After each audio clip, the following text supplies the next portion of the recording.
भीड़ लग जाती थी। 1 किलो आलू, प्याज, टमाटर और हाँ, आधा किलो करेला, भिंडी और अरबी भी कर दो। 1 किलो खीरा निकाल देना। हाँ हाँ, अभी कर देती हूँ। तभी एक औरत गोमती के पास आती है जिसका नाम मेघा था। वो गर्भवती थी और सुबह सुबह टहलने के लिए निकलती थी।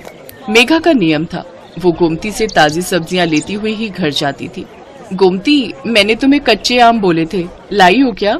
हाँ हाँ मेघा दीदी, आपके कच्चे आम मैंने पहले ही अलग ले लिए थे। ये देखो ताजे ताजे कच्चे आम।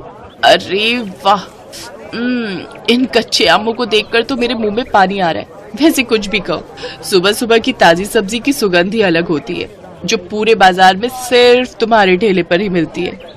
मुझे लगता है तुम बहुत मेहनत से सुबह सुबह बड़ी मंडी से ताजी सब्जियां लाती हो। कितने बजे उठ जाती हो गोमती? मेघा दीदी, रात को देर से सोती हूँ और आप तो जानती ही हो बंटी के पापा की तबीयत ठीक नहीं रहती। पूरे घर का काम देखना होता है, फिर सुबह सुबह मंडी निकलती हूँ 5 बजे उठकर। उसके बाद घर जाना ही नहीं होता, सीधी यहीं आ जाती हूँ और ठेला तैयार करती हूँ। और कोई सब्जी चाहिए, दे दूं क्या? और आज आप अकेले आए हो? अक्सर तो आपके साथ अमर भैया होते हैं। हाँ, अमर को कुछ दिनों के लिए ऑफिस के काम से बाहर जाना पड़ा, आ जाएंगे बोल रहे हैं। वैसे मैंने माँ को बुला लिया है, अकेली होती हूँ ना घर पर तो मन ही नहीं लगता।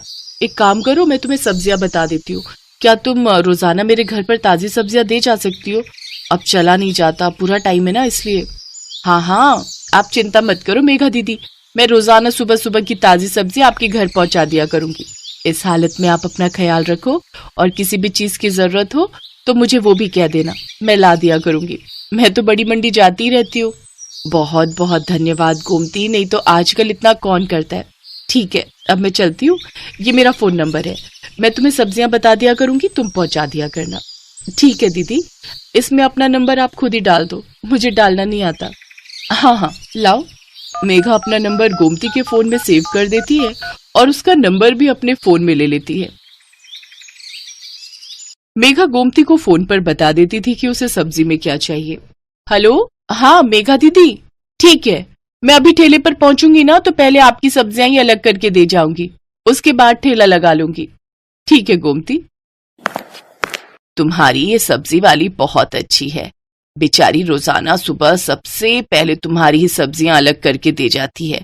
इसकी दी हुई भिंडी मैंने कल काटी थी, एक भिंडी खराब नहीं निकली, सब ताजी कच्ची कच्ची भिंडी थी।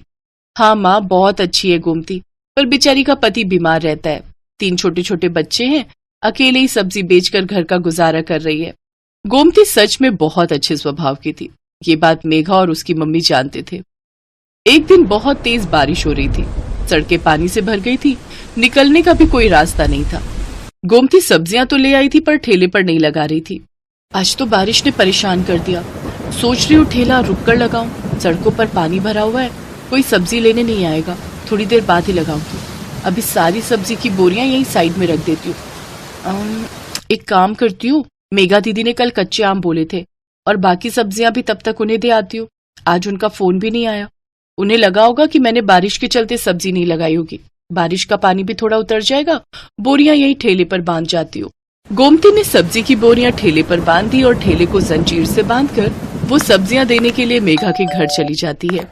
पर वो देखती है कि मेघा की तबीयत बहुत खराब है और जिस डॉक्टर से उसका इलाज चल रहा है वो उसका फोन नहीं उठा रही है।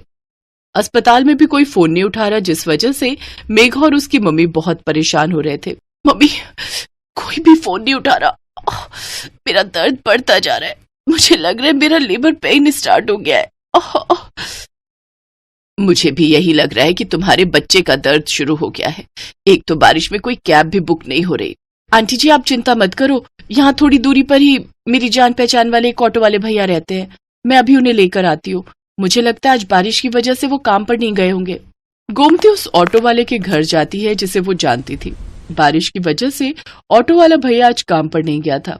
गोमती के कहने पर वो अपना ऑटो निकाल लेता है। वो सब मेघा को अस्पताल ले जाते हैं।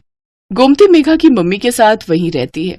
बारिश भी अब रुक चुकी थी, पानी सड़कों से उतर गया था। मेघा के हस्बैंड को जब ये बात पता चलती है तो वो सीधा हॉस्पिटल ही आ जाता है।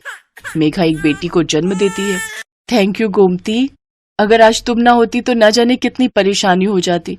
अमर तुम्हें पता है, गोमती ही ऑटो वाले भैया को लेकर आई थी। थैंक यू गोमती, तुमने आज हमारी बहुत मदद की है। इसमें थैंक यू की कोई बात नहीं है भैया, ये तो मेरा सौभाग्य है कि मैं मेघा दीदी की मदद कर सकी। और मैं बहुत खुश हूँ कि मेघा दीदी ने इतनी प्यारी सी गुड़िया को जन्म दिया है। अब तो मैं मिठाई खाऊंगी। गोमती को ध्यान ही नहीं रहा, वो अपना ठेला और सब्जियां सुबह से छोड़कर आई हुई थी। सब सब्जी वाले बारिश की वजह से वहां से जा चुके थे। गोमती देखती है उसका ठेला और सब्जियां कोई चोरी करके ले गया। गोमती बहुत रोती है। ये बात जब मेघा और अमर को पता चलती है तो वो गोमती की मदद करते हैं। गोमती, हमारी अपनी दुकान कब से खाली पड़ी थी, अब तुम हमारी दुकान को अपनी सब्जी की दुकान बना लो। अब से तुम दुकान पर बैठकर सब्जी बेचा करो और टेंशन मत लो, हम तुमसे दुकान का कोई किराया नहीं लेंगे। तुम आराम से अपनी सब्जी की दुकान चलाओ। गोमती की आंखों में खुशी के आंसू आ जाते हैं। कुछ समय बाद गोमती का पति किशन भी ठीक हो जाता है। अब वो दोनों मिलकर मेहनत से सब्जी की दुकान चलाने लगे। दुकान बनने की वजह से गोमती के पास और भी ग्राहक बढ़ गए। सब जानते थे कि अगर सुबह सुबह की ताजी सब्जी कहीं मिल सकती है तो सिर्फ गोमती सब्जी वाली की दुकान पर।